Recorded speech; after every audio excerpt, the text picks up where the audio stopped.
اب معاشی طور پہ ویسٹ جو ہے وہ بہت ہی کمزور ہوتا جا رہا ہے. اس کے ہاں بے روزگاری بڑھ گئی ہے، غربت بڑھ گئی ہے، مہنگائی بڑھ گئی ہے، لوگ پریشان ہیں. ہمارے لوگ تو ان کی تو عقل نہیں کام کرتی ہے جو باہر جا رہے ہیں.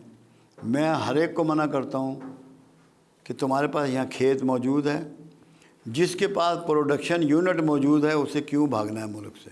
اپنے کھیتوں کو آباد کرو، اپنی دکانوں کو آباد کرو، اپنی گلیوں کو آباد کرو، تمہیں بہترین زندگی گزرے گی. صرف جب ہم کمپیریزن کرتے ہیں نا دوسری اقوام سے، پھر ہم بھاگتے ہیں.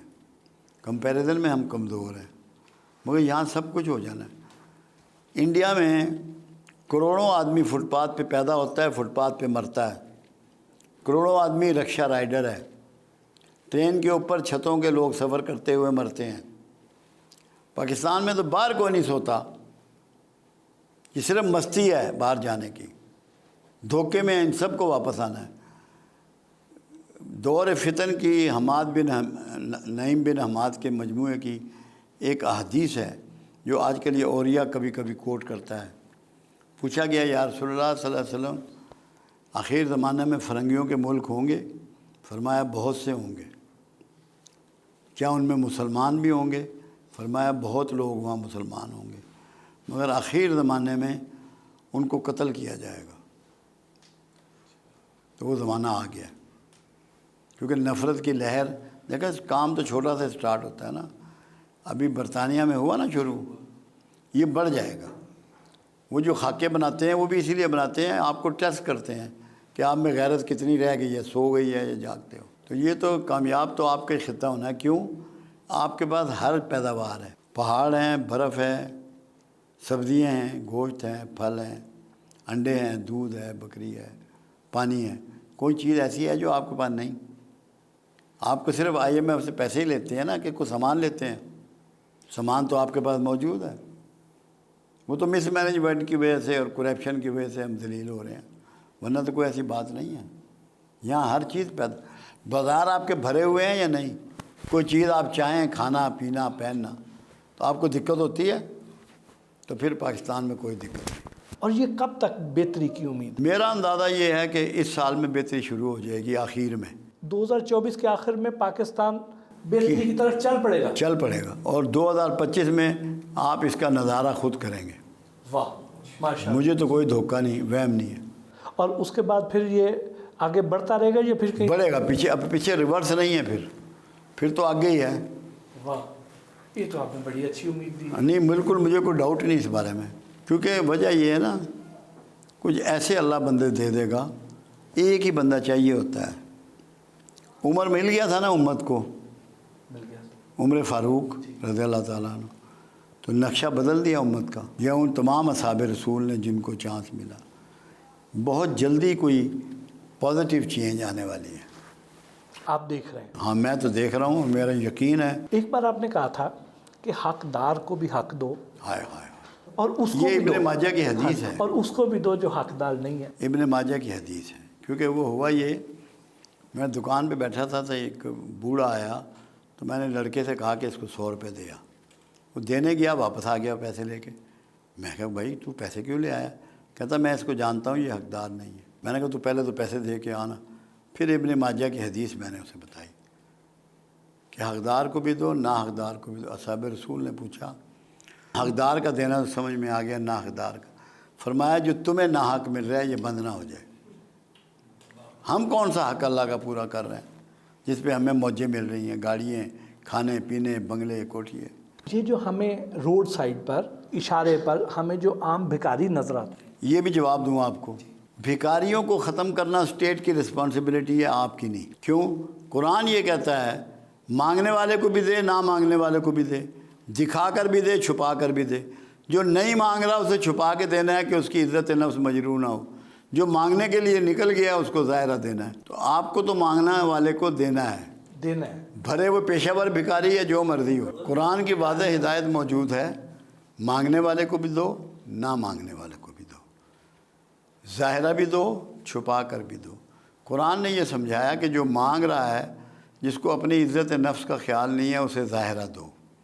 اور جو نہیں مانگ رہا عزت نفس چھپائے بیٹھا ہے اسے پردے سے دو۔ آپ بھکاریوں کی بات کر رہے ہیں، آپ کے اوپر ڈیوٹی ہے قرآن کی روح سے کہ آپ مانگنے والے کو دیں گے، چاہے وہ پیشہ ور بھکاری ہے، چاہے سچا بھکاری ہے، چاہے جھوٹا بھکاری ہے۔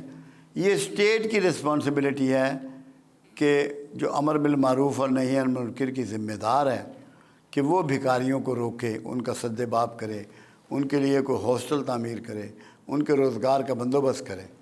آپ پر قرآن نے یہ ذمہ داری ڈال دی کہ مانگنے والے کو بھی دینا ہے، آپ نے وہ دینا ہے۔ دینے پہ تو دیکھو نا قرآن کمال کی بات کرتا ہے، نہ ہاتھ کو اتنا کھلا چھوڑ دے کہ کل کو درماندہ پھرتا رہے، اور نہ گردن سے باندھ لے کہ کسی کو کچھ دے ہی نہ۔ تو لوگوں نے تو ہاتھوں کو گردنوں سے باندھا ہوا ہے، اور کچھ لٹائے جاتے ہیں، احساس نہیں کرتے۔ اللہ کہتا ہے نارمل رہو، اعتدال میں رہو، اعتدال کی زندگی گزارو، سارے عبادات میں بھی، صدقہ خیرات میں بھی اعتدال کو رواج بناؤ۔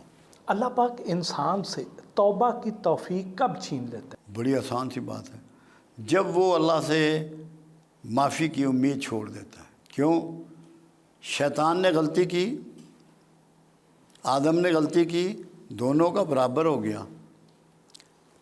آدم نے معافی مانگ لی کہ میں نے اپنی جان پہ ظلم کیا، میں نے غلطی کر دی، ایڈمٹ کر لیا نا۔ تو جو ایڈمٹ نہ کرے اس کی توبہ چھین جاتی ہے، اور زیادہ یہ تب ہوتا ہے۔ میں آپ کو مزے کی بات بتاؤں، میں اس کے لیے بات کرتا ہوتا ہوں، جو شر ننگا ہے، جو شر ننگا ہے وہ قابل اصلاح ہے، اور جو شر خیر میں چھپا ہوا ہے ناقابل اصلاح ہے۔ جب آپ کو یہ پتہ ہو کہ میری نمازاں پوریاں، میرے درود شریف پورا، میرے روزے پورے، میرا تہجد بھی پورا، میں صدقہ خیرات بھی کرنا، آپ سے توبہ چھن جائے گی۔ جس سے توبہ چھن گئی اس سے اعزاز چھن گیا۔ جو نیکی کے کبر میں مبتلا ہوتا ہے تب توبہ چھن جاتی ہے۔ آپ کبر کے درجے بھی بتاتے ہیں۔ درجے تو بے شمار ہیں کبر کے، کہیں سے بھی شروع، پہلے تو نسب سے شروع ہوتا ہے کہ میں راجا تو کمی ہے، یہ آ گیا کبر، شیطان آ کے کھڑا ہو گیا۔ سب سے اوپر نیکی کا گمان، پھر نسب کا، پھر علم کا، پھر ہنر کا، پھر پیسے کا، پھر پوزیشن کا، یہ سارے کبر ہیں۔ نیکی کا کبر سب سے خوفناک ہے، اور نسب کا۔ دو اتنے بڑے کبر ہیں جس میں معافی نہیں ہے۔